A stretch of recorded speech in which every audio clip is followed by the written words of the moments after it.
تعرف اللي نادي حمام لمف عنده تاريخ كبير في كأس تونس، الأمامة يحتل المركز الرابع كأفضل فريق متوج بكأس تونس. وبيسك اليوم عنا مباراة بين ترجي التونسي ونادي حمام لمف، خلينا نختبر المعلومات نتاعكم ونسألكم زوج أسئلة.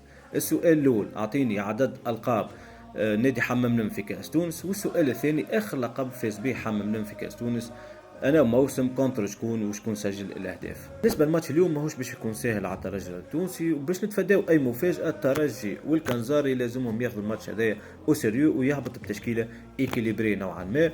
نتصور انه باش يكون مميش في الكاج، على اليمين باش يكون بوزيان، على اليسار ايمن بن محمد، في اللاكس اجلاسي ومعاه نتصور القضاعي. ثلاثي وسط الميدان باش يكون فيه خليل القنيشي ومعاه وائل الدرباني، نتصور انه يعطيه فرصه اليوم، ومعاهم حسام اتقى.